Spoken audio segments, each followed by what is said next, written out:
안녕하세요. 춘천 한마음교회 배현영입니다. 한 번뿐인 인생의 청춘. 저는 정말 그 누구보다 멋지게 보내고 싶었는데요. 후회 없이 살기 위해 이것저것 하며 마음대로 살았습니다. 그러던 제가 살아계신 예수님을 만나 부활의 증인이 된 이야기를 들려드리려고 합니다. 제가 중학생 때 사이좋은 월드라는 나만의 개인 미니 홈페이지를 꾸미는 사이트가 엄청 인기였어요. 개인 홈피마다 자신이 원하는 배경음악을 지정할 수 있었는데요. 저는 흔한 가요 따위로 하고 싶지 않았고 뭔가 분위기 있으면서 남들이 잘 모르는 노래를 선곡하기 위해 여러 장르의 노래를 꽤 많이 찾아 들었어요. 그러다 삘이 팍 꽂히는 노래를 발견하면 홈피 배경음악으로 지정해 놓고는 혼자 뿌듯해하곤 했습니다. 그런데 그때부터 음악에 빠지게 되면서 수업 시간 빼고는 하루 종일 노래만 듣기 시작했고 희소 가치가 높은 노래 찾기에 바빴어요. 여러 장르들의 노래 중에서도 저는 특히 락 음악을 좋아했는데요. 락 중에서도 브릿팝이라고 하는 영국의 모던 락을 좋아했어요. 이런 브릿팝은 영국 영화에서 많이 찾을 수 있겠다 싶어서 영국 영화도 많이 봤는데요. 영화 OST도 좋았고 음악에서 풍겨나오는 특유의 영국식 분위기가 너무 좋았어요. 그런데 어떤 영화에서는 이게 뭐야 싶을 정도로 자극적인 소재를 다뤘더라고요. 잠깐 신세계를 맛보고 충격을 받았는데요. 계속 보다 보니까 빠져들게 되었고 저도 뭔가 그들처럼 자유분방하게 살고 싶어졌습니다. 고등학교를 들어가서는 하늘보다 높고 바다보다 깊게 음악에 빠져 살았어요. 모의고사를 보고 성적이 안 좋을 때마다 친구와 함께 학교 뒷동산에 올라갔는데요. 이때는 좀 질러주는 락 음악이 필요했습니다. 친구와 사이좋게 이어폰을 한쪽씩 나눠 끼고 베이스와 드럼, 일렉 기타 소리, 시원하게 내지르는 샤우팅 소리에 모든 스트레스를 날려버리며 희열을 느끼기도 했어요. 일상이 시험의 연속인 고3 시절에는 문제 풀고 락에 취하고 문제 풀고 락에 취하고의 반복이었어요. 그러다 보니까 이제는 이어폰 안에서의 세계가 아닌 직접 공연에 가서 노래를 듣고 싶더라고요. 그것도 모자라서 극기야는 없는 실력에 나도 저 무대에 나가보고 싶다는 상상 아닌 상상까지 하게 되었습니다. 그래서 저는 수능 끝나면 꼭 할 일 리스트 1번 락 페스티벌에 가기, 2번 기타 배우기, 3번 대학가요제 나가기 등등을 다이어리에 쭉 적어놓았어요. 드디어 다이어리에 적어놓은 그 리스트를 마음껏 즐길 수 있는 대학생이 되었고요. 저도 다른 대학생들에게 지지 않을 만큼 1학년 때부터 아주 신명나게 놀았어요. 일단 학교 행사들은 절대 빠지지 않았고 행사의 마지막 코스인 노래방에 못 가는 게 아쉬워서 기숙사를 신청해서 좀 더 오래 놀기도 했습니다. 특히 술 마실 때 하는 술게임은 완전 신나더라고요. 예를 들어 하나를 꼽자면 제가 소리를 지르면서 어떤 사람을 지목하면 그 사람은 저보다 더 큰 소리를 내야 하는 게임이 그렇게 속 시원할 수가 없었어요. 또 텅 빈 운동장에서 친구들과 캔맥주를 마시고는 음악을 들으면서 아무 데나 누워가지고 청승을 떨기도 했어요. 이런 분위기들 때문에 저는 술 마시기를 더욱 즐겼습니다. 해가 거듭할수록 더 놀고 싶은 마음에 2학년 때는 과의 집행부의 일원이 되기도 했는데요. 신입생 때는 마냥 재밌었던 행사들이 막상 집행부가 되니까 해야 할 일들이 너무 많아서 감당이 안 되는 거예요. 제 딴에는 열심히 집행부 일을 한다고 생각했지만 그건 그냥 저의 기준일 뿐이었어요. 이런 저를 보고 엄마는 토요일마다 가시는 교회 모임에 함께 데려가셨는데요. 그곳에 가보니까 저와 엄마를 포함해서 한 10분 정도가 계셨어요. 그곳에서 자연스럽게 말씀을 듣게 되었는데요. 예수님은 실제 역사 가운데 계시는데 부활하신 예수님이 하나님이시라는 거예요. 무엇보다 내가 주인 되었던 내 마음의 자리에서 예수님을 주인으로 모셔야 한다는 것이었어요. 모든 말씀을 예수님의 부활로 풀어나가시는 게 좀 특별하다 싶더라고요. 말씀들을 들으면서 몇 줄 안 되는 간증까지도 기록했었습니다. 그 후로도 작은 교회 모임에 간간히 나갔었고 교회 수련회도 2번이나 참석했어요.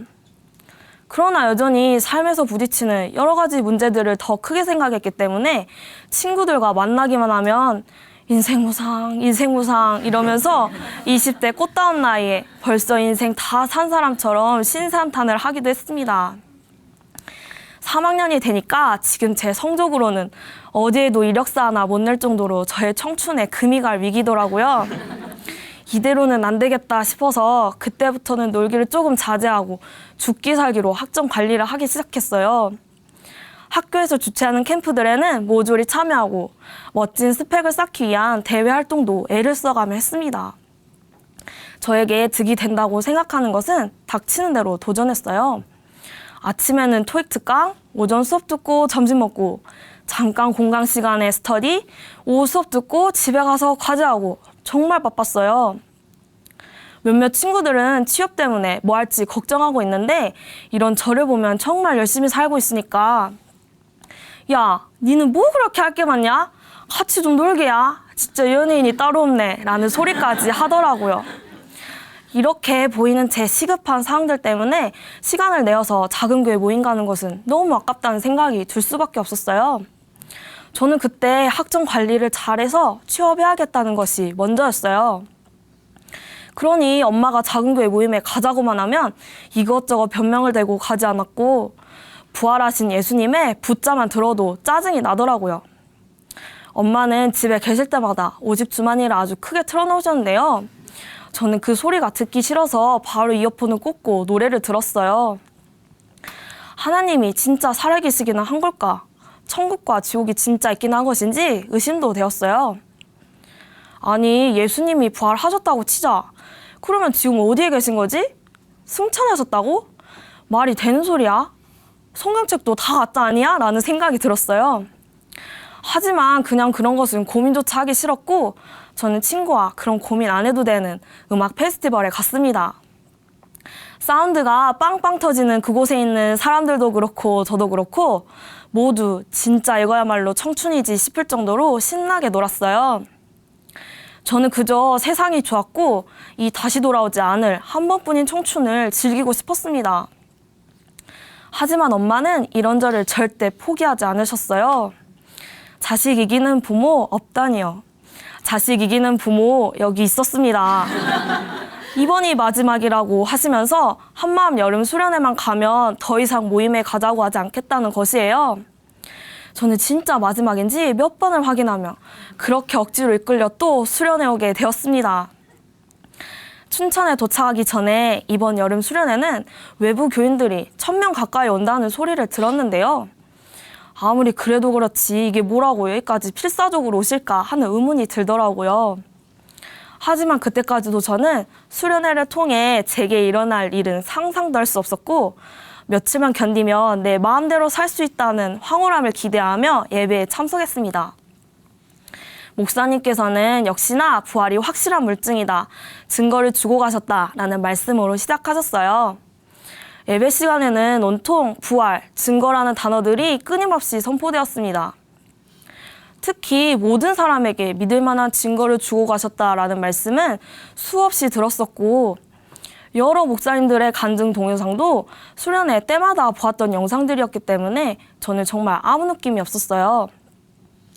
그러다 기도 시간이 되었고 목사님께서는 첫날 계속 회개하도록 기도를 인도하셨는데요. 저는 그때 하나님의 존재도 의심했기 때문에 하나님께 기도드릴 것이 없었어요. 그런데 기도 시간은 끝날 기미가 안 보였고 저도 몇 분 동안 다물고 있던 입을 열게 되었습니다. 주님, 주님이 진짜 계시긴 하시나요? 진짜 계시다면 보여주세요. 주님께서 보여주실 때 그때 제가 믿을게요. 지금은 기도도 하기 싫고 말씀도 보기 싫어요. 라고 계속 외쳤습니다. 이런 저에게 하나님께서는 파노라마처럼 무언가를 생각나게 하셨어요. 역사책과 백과사전에 예수님이 4대 성인 중 한 분이시며 진짜 실존 인물이셨고 부활 사건까지 기록되어 있는 것을요. 거기다 이미 이 세상 사람들은 예수님이 태어나신 기준으로 AD, BC 이렇게 나눠서 하루하루를 살고 있더라고요. 저는 지금까지의 모든 역사들을 열심히 외우면서 공부도 했었고 별 의심 없이 다 믿었던 사람이었어요. 그렇다면 예수님도 예수님의 부활 사건도 모두 역사 속에 남아있는 것이잖아요. 부활을 목격한 증인들까지 있는데 이게 어떻게 지연의 신화에 불과한 얘기라고 할 수 있겠냐고요. 저는 정말 헉소리가 났습니다. 온 인류를 통틀어서 세계적으로 꼽힌 4대 성인 중에서도 유일하게 예수님만 부활하셨던 거였어요. 진짜 예수님이 하나님이셨어요. 그 순간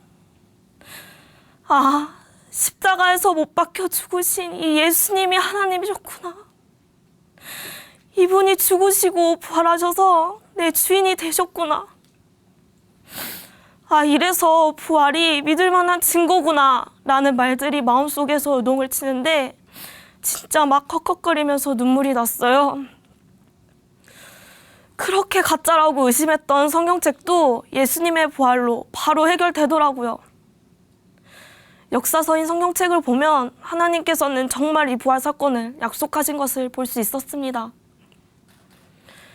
그런데도 저는 제 눈으로 확인할 수 없으니까 보이지 않는 하나님을 믿으면서까지 내가 하고 싶은 것을 놓을 이유가 없다고 생각했어요. 그렇기 때문에 저는 지금까지 주님을 누르고 제가 주인 되어 산 거예요. 세상에서 아무리 열심히 산답시고 놀 땐 놀고 공부할 땐 공부하려고 길을 썼던 저의 중심은 철저히 자기가 하나님 대 마귀 중심이었어요. 당신의 아들을 죽이면서까지 나를 너무 사랑하셔서 살리고 싶어 하신 하나님의 마음이 느껴졌어요.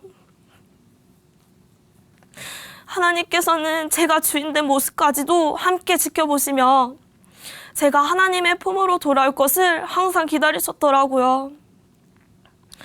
그런데도 저는 저 좀 내버려 두고 상관하지 마시라고. 저 그냥 지옥 가도 되니까 제발 제 맘대로 살게 해주시라던 자였어요. 그런 제 모습이 샥 지나가는데 제가 바로 마귀보다 더 악한 자였더라고요. 저는 정말 눈물로 회개할 수밖에 없었습니다. 하나님이 살아 계신다는 것이 예수님의 부활 사건으로 증명되면서 나를 지으신 창조주 하나님 앞에 그대로 엎드릴 수밖에 없었어요. 그제야 비로소 저의 진짜 주인, 부활하신 예수님을 제 마음의 주인으로 영접했습니다. 예전에는 내가 내 인생의 주인이었고 인생은 한 방이라고 생각되어서 더 멋들어지게 살려고 몸부림쳤었어요. 그런데 이제는 이 세상이 끝이 아니라 영원한 나라가 있다는 것이 보이면서 더 이상 이 세상에 목숨 걸 필요도 없더라고요. 오직 우리의 시민권은 하늘에 있는지라. 이 땅에서의 제 신분은 아프니까 청춘이다가 아니라 하늘의 시민권을 가진 하늘에 속한 자고 왕같은 제사장이었어요. 그러니까 당연히 제가 이 땅에서 해야 할 일은 멋진 청춘을 위한 계획이 아니라 부활을 본 제자들처럼 부활의 증인이 되어서 살아계신 예수님을 신나게 전하는 일뿐이더라고요. 수련회를 마치고 이 기쁜 소식을 가족, 친구, 제가 아는 모든 사람들에게 빨리 전하고 싶었어요. 그들과 함께 가는 천국을 소망하게 되면서 정말 간절히 기도가 되는 거예요.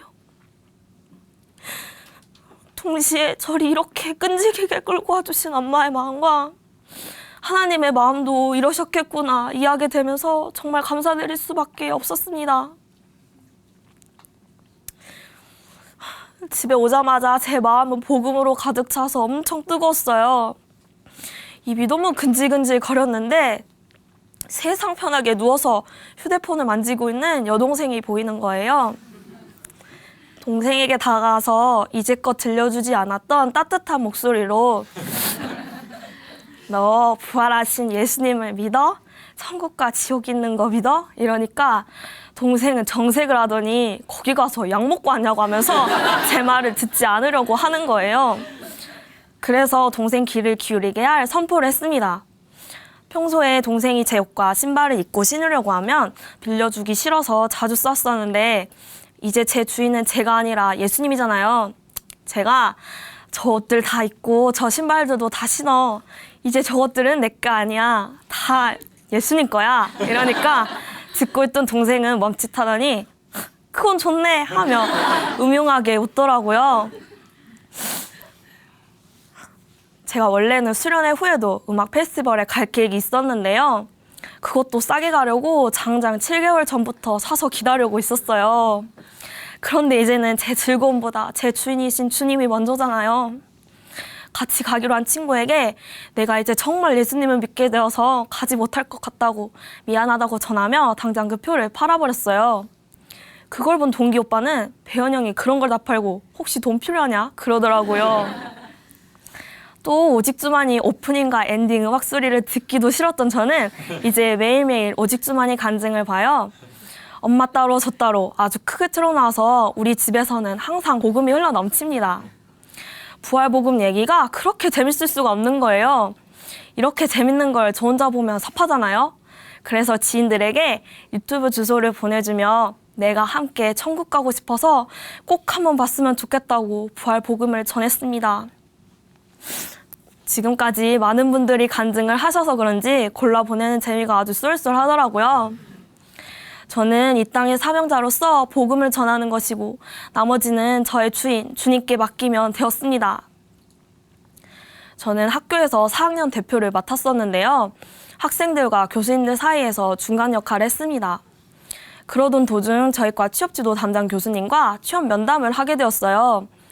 교수님께서는 학생들이 성공적으로 취업하기를 원하셨기 때문에 여러 특강도 마련해 주셨는데요. 예전 같았으면 주말이 껴있어도 상관없이 닥치는 대로 다 들었을 텐데 이제는 작은 교회 모임이 먼저더라고요. 그래서 저는 교수님, 저를 생각해 주시는 마음은 정말로 감사드리지만 특강날이 교회 모임과 겹쳐서 참석이 불가능할 것 같아요 라고 말씀드렸더니 교수님께서는 지금 이런 기회들을 다 놓치면 나중에 분명 후회할 것이라고 하시더라고요. 그래서 또 저는 먼저 그의 나라와 그의 의를 구하면 다 채워주실 것이라는 성경 말씀과 함께 제가 교수님 사랑해서 준비한 게 있는데요 하며 전도지를 드렸습니다. 저는 주님께 모든 것을 맡기니 완전 평안해요. 하루는 또 친구에게 부활복음을 전하던 중 갑자기 친구가 야, 니 또 이제 그러면 술 안 먹는다 뭐 이런 소리 할 거냐? 라고 그러는 거예요. 당연하다는 대답과 동시에 친구는 아이고 그거 한 달이나 가겠냐? 그래 그거 얼마나 가나 보자. 니 저번에도 수련회 갔다 올 때마다 안 먹는다고 하더니 먹었잖아 하더라고요. 친구가 말했듯이 예전에 저는 수련회 갔다 올 때마다 술 안 먹는다고 말하고 다녔었는데요. 그때는 예수님이 부활하신 사건이 머리로만 알고 있는 지식이었고 제 마음의 주인은 여전히 저였기 때문에 며칠 안 가서 거짓말이 될 수밖에 없었어요. 그런데 이제는 정말 제 주인은 예수님.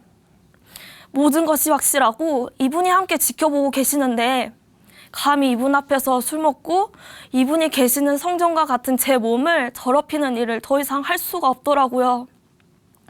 주님께서 다 이루어주고 가신 삶, 믿음으로 누리기만 하면 되었는데 저는 이때까지 사서 고생했었던 거예요.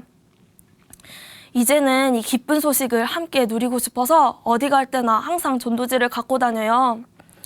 친구들과 얘기를 하다가도 전도지를 주고 길가에서 도움을 구하는 노숙자분들에게도 전도지를 드립니다. 제가 주인 되어 살았을 때는 나만의 멋진 청춘을 위해 이것도 안 하면 안 될 것 같았고 저것도 안 하면 안 될 것 같아서 다 하려고 전전긍긍 했었습니다. 하지만 이제는 제 주인이신 주님께 먼저 기도로 의뢰해요. 이 한 번뿐인 청춘, 이제는 부활의 증인으로서 기쁘고 자유함으로 이 땅에서 부활복음을 증거하며 살겠습니다. 이 땅의 모든 분들과 영원한 하늘 가족이 되길 소망하며 이 간증을 마칩니다. 감사합니다.